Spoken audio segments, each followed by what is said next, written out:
अंश मात्र भी ज्ञान नहीं। एक महाशय प्रवचन कर रहे थे, कल परसों की बात है, मैंने YouTube पे कहीं देखा। प्रवचन श्रीमद् भगवद गीता का कर रहे थे और कह रहे थे कि गीता में कहीं भी भगवान ने वर्ण धर्म का वर्णन नहीं किया, कोई वर्ण नहीं होता। मुझे देखो, अपना उदाहरण दे रहे थे, अपना ही उदाहरण दे रहे थे, कह रहे थे मुझे देखो। पहले मैं एक बड़ी कंपनी में नौकरी करता था, तो जब मैं नौकरी करता था तब मैं शूद्र था। कुछ दिन हमने व्यापार किया तब हम वैश्य थे, अब हम मंच पर प्रवचन कर रहे हैं इसलिए हम ब्राह्मण हैं। लो भैया, तुम्हारी इस व्याख्या से सारे धर्म का और शास्त्र का तो स्वरूप ही विकृत हो जाए। बंधुओं, वर्ण जिस माता पिता से व्यक्ति उत्पन्न हुआ वही वर्ण उसका जीवन पर्यंत रहता है, वो बदलता नहीं। ब्राह्मणेन ब्राह्मण्याम, ब्राह्मण के द्वारा ब्राह्मणी में उत्पन्न जो संतान है वो ब्राह्मण। क्षत्रिय के द्वारा क्षत्रिय कन्या में उत्पन्न जो संतान है वो ब्राह्मण। बाकी बाद के संस्कार जो है वो तो आगंतुक होते हैं। प्रधान वर्ण व्यवस्था का मूल यही है, और इस व्यवस्था के अनुकूल धर्म का जो चिंतन है, जो आचरण है, वही सनातन धर्म है। 11,000 वर्ष तक राम जी ने इसी धर्म का विस्तार किया, वर्णाश्रम धर्म, और निज निज धर्म निरत श्रुति। लोग अपने अपने धर्म में निरत होकर परम सुखी हुए, यही राम राज्य की व्यवस्था थी। तो एक सर्ग में 100 श्लोकों में देवर्षि नारद जी ने वाल्मीकि जी को राम कथा सुनाई। इसका नाम है मूल रामायण, ये संक्षिप्त रामायण है। इस रामायण महाकाव्य के प्रारंभ में पहला सर्ग यही है। नारद जी ने जो सुनाया उसको महर्षि वाल्मीकि ने अपने रामायण के प्रारंभ में पहले सर्ग के रूप में लिपिबद्ध कर दिया। ये पूरी रामायण 24,000 श्लोक रामायण तो है, लेकिन इसमें भी बालकांड का पहला सर्ग, इसका नाम मूल रामायण है। ये 100 श्लोक, इन 100 श्लोकों को व्यक्ति रोज अगर पढ़े तो उसे चारों वेदों को पढ़ने का जो फल है वो फल प्राप्त हो। और कोई भी पढ़े, ब्राह्मण पढ़े, क्षत्रिय पढ़े, वैश्य पढ़े, शूद्र पढ़े, स्त्री पढ़े, बालक पढ़े, वृद्ध पढ़े, कोई भी पढ़े, सबका कल्याण। और इस मूल रामायण का हर भक्त को रोज पारायण करना चाहिए। मूल रामायण को सुनकर के ही महर्षि वाल्मीकि को राम कथा का ज्ञान हुआ, और फिर उन्होंने इसी का विस्तार 24,000 श्लोकों में। नारद जी आए, कथा सुना करके चले गए। नारद जी जब चले गए तो वाल्मीकि जी ने अपने शिष्य भरद्वाज जी को लिया और तमसा नदी के तट पर स्नान करने के लिए गए, मध्याह्न संध्या वंदन करने के लिए। तमसा नदी के तट पर जब पहुंचे तो वहां एक क्रौंच पक्षी का जोड़ा विचरण कर रहा था। आपने देखा होगा, नदी के तट पर तालाब पे जहां पानी की अधिकता होती वहां वो बड़ी बड़ी चोंच वाले पक्षी, सारस पक्षी, क्रौंच पक्षी जोड़े से विचरण करते। क्रौंच पक्षी का एक जोड़ा विचरण कर रहा था। उसी समय एक बधिक आया, शिकारी आया, और उस शिकारी ने उस क्रौंच पक्षी में जो नर था उसको बाण से मार दिया। उसको तो शिकार करना था मांस खाने के लिए। उस निरीह पक्षी को शिकारी ने जब मारा, निषाद ने, बाण लगते ही वो गिर पड़ा और तड़प तड़प करके मर गया। उसकी जो मादा थी क्रौंची, वो विलाप करने लगी अपने पति की मृत्यु को देखकर। भयभीत हुई, भागने लगी और भाग करके जाती, फिर पति के शव के पास आती, क्रंदन करती, फिर भागती। पति के मरण का दुख और स्वयं की मृत्यु का भय, उस क्रौंची के इस दुख को देखकर महर्षि वाल्मीकि के हृदय में करुणा उत्पन्न हुई। वाल्मीकि जी आए थे स्नान करने के लिए, तमसा नदी के तट पर यह घटना हो गई। ये दृश्य देखते ही वाल्मीकि जी के हृदय में बड़ी वेदना हुई, करुणा प्रकट हुई।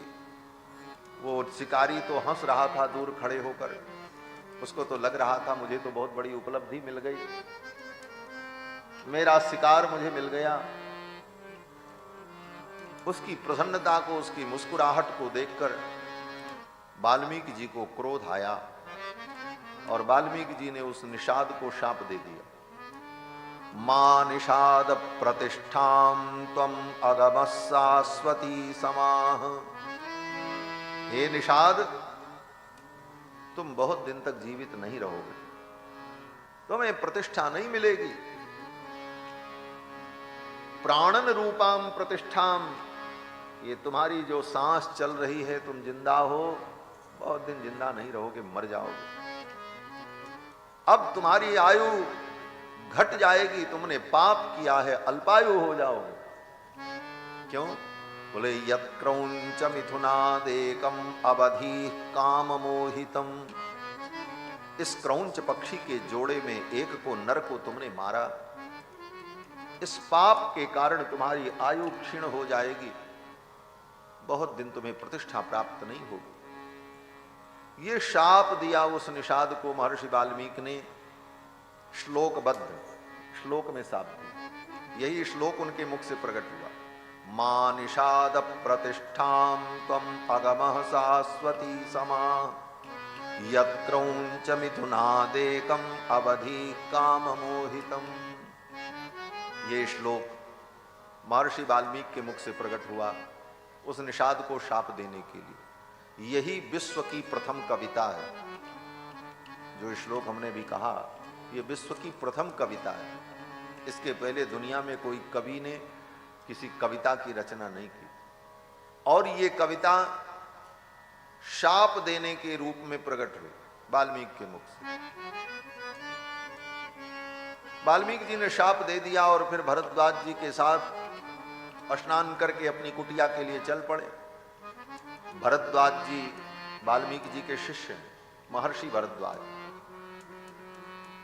ये भरद्वाज जी ने वाल्मीकि जी के मुख से जो श्लोक निकला शाप के लिए, उसको याद कर लिया, याद हो गया उनको, और पीछे पीछे वो इसी श्लोक को बार बार पढ़ते हुए आ रहे थे, कमंडल में जल लेकर। आगे आगे वाल्मीकि जी चल रहे। भरद्वाज जी भी सोच रहे थे गुरुजी के मुख से ये कैसा श्लोक निकला, ऐसी कविता तो कभी हमने सुनी नहीं थी, आज तक ऐसा कोई श्लोक दुनिया में था नहीं, ये पहला श्लोक। 32 अक्षर, 4 चरण, 8-8 अक्षर के एक एक चरण, ऐसा श्लोक, ये काव्य। और यही चिंतन करते गुरु शिष्य दोनों कुटिया में पहुंचे, और ज्यों ही महर्षि वाल्मीकि अपनी कुटिया में पहुंचे, आसन पर विराजमान हुए, कमंडल रखा, तब तक ब्रह्मा जी आ गए। आजगाम ततो ब्रह्मा लोककर्ता स्वयं प्रभु। लोककर्ता श्री ब्रह्मा जी महाराज वाल्मीकि जी की कुटिया में प्रकट हो गए। पहले तो ब्रह्मपुत्र आए थे, नारद जी ब्रह्मा के थे, अब ब्रह्मा जी आ गए। ब्रह्मा जी आए तो महर्षि वाल्मीकि ने ब्रह्मा जी का स्वागत किया, अतिथि देवो भव, पूजन किया। जब पूजन संपन्न हो गया तो ब्रह्मा जी ने कहा, मुनिवर, मैं आपके पास आया हूं आपको प्रेरणा देने के लिए। वाल्मीकि जी ने कहा, क्या प्रेरणा? ब्रह्मा जी ने कहा, तुम्हारे मुख से जो शाप निकला है उस निषाद के लिए, वो जो सरस्वती तुम्हारे मुख से प्रकट हुई, कविता प्रकट हुई, वो मेरी प्रेरणा से हुई। और मत छंदादेव ते ब्रह्मन प्रवृत्तेयम सरस्वती, ये सरस्वती जो तुम्हारे द्वारा प्रवृत्त हुई, ये मेरे प्रेरणा से, और मेरे प्रेरणा से मानो, लेकिन तत्वतः मेरे भी प्रेरक जो भगवान हैं, उन भगवान की प्रेरणा से आपके मुख से ये कविता प्रकट हुई है, और आपके द्वारा एक अद्भुत काव्य की रचना होने वाली है। वाल्मीकि जी ने कहा, कैसे काव्य की? ब्रह्मा जी ने कहा, नारद ने तुमको जो राम कथा सुनाई है उस राम कथा का विस्तार करो, विस्तार से उस राम कथा का वर्णन करो।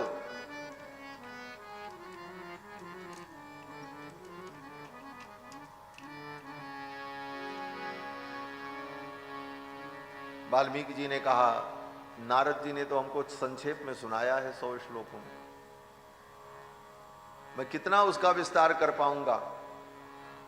और राम जी ने जो जो लीला की है उस लीला को मैंने देखा नहीं है, मैंने जाना नहीं है, तो मैं कैसे वर्णन कर पाऊंगा। तो ब्रह्मा जी ने आशीर्वाद दिया, वाल्मीकि जी को वरदान दिया, कहा तच्चाप्य विदितम सर्वम विदितम ते भविष्यति। हे मुनिवर, तच्चाप्य विदितम सर्वम, जो राम जी का चरित्र अविदित है, राम जी के जिस चरित्र को कोई नहीं जानता, वह भी चरित्र तुम जान जाओगे।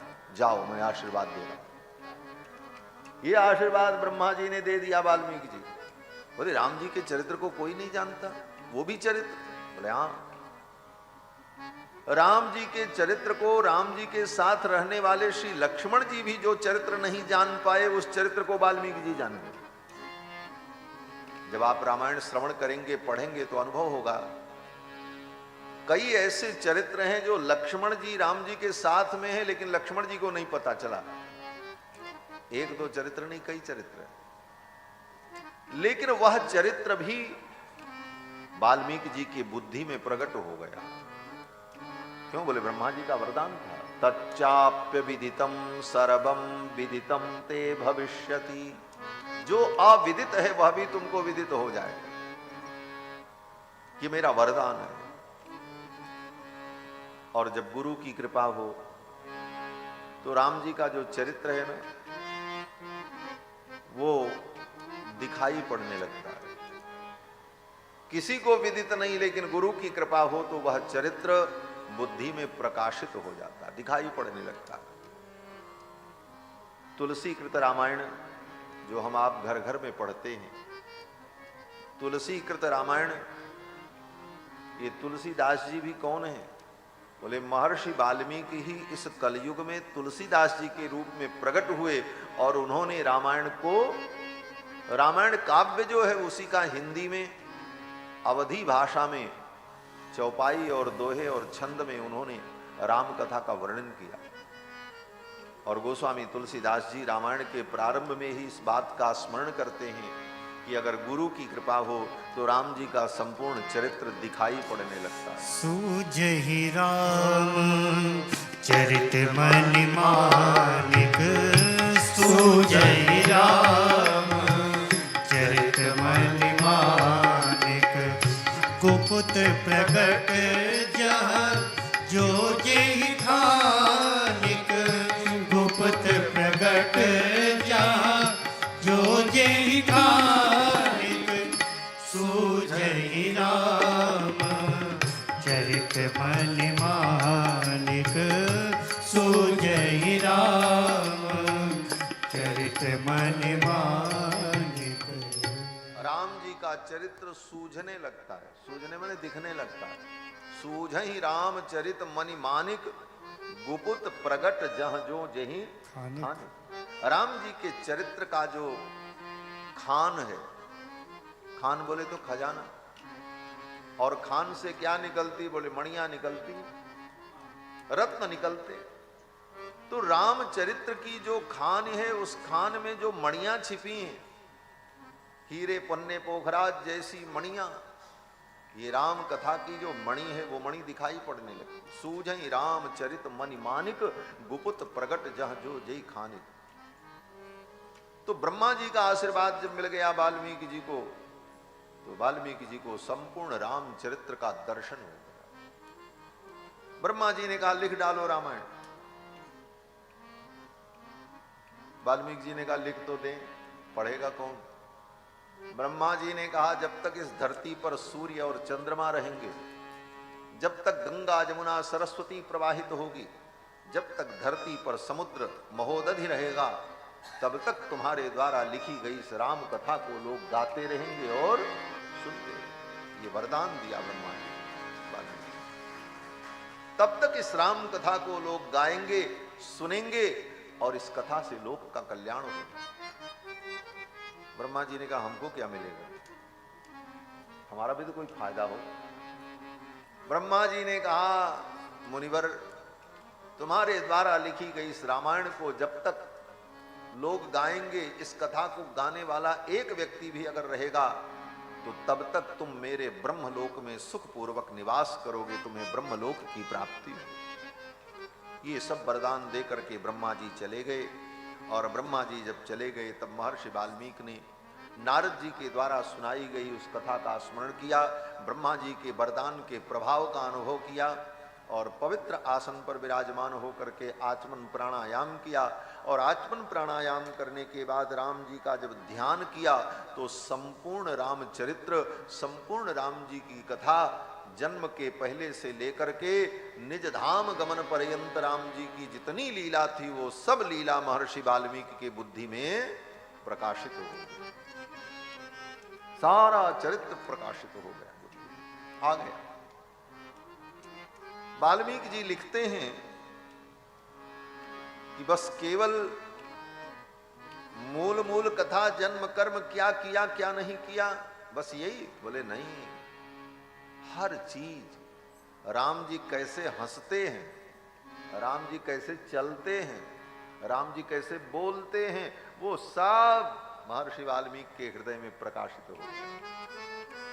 ये मैं अपने मन से नहीं कह रहा हूं, प्रमाण। हसितम भासितम चैव गतिर्यावच्च चेष्टितम तत्सर्वं धर्मवीर्येण यथावत् प्रपश्यति। हसितम भासितम चैव, राम जी कैसे हंसते हैं, लक्ष्मण जी कैसे हंसते हैं, किशोरी जी कैसे हंसती हैं, रावण कैसे अट्टहास करता है। मन राम चरित्र से संबंधित जितने पात्र हैं उनकी एक्टिविटी, उनकी गतिविधि, उनकी क्रिया, उनकी वाणी, सब का यथावत अनुभव महर्षि वाल्मीकि को हुआ। और जब जिसका प्रसंग आया वाल्मीकि जी ने वैसा ही वर्णन किया, जैसे उनको सब दिख रहा और दिखा सब। तत्सर्वं धर्मवीर्येण यथावत् संप्रपश्यति। यथावत वाल्मीकि जी ने संपूर्ण रामचरित्र को देखा अपनी दिव्य दृष्टि से।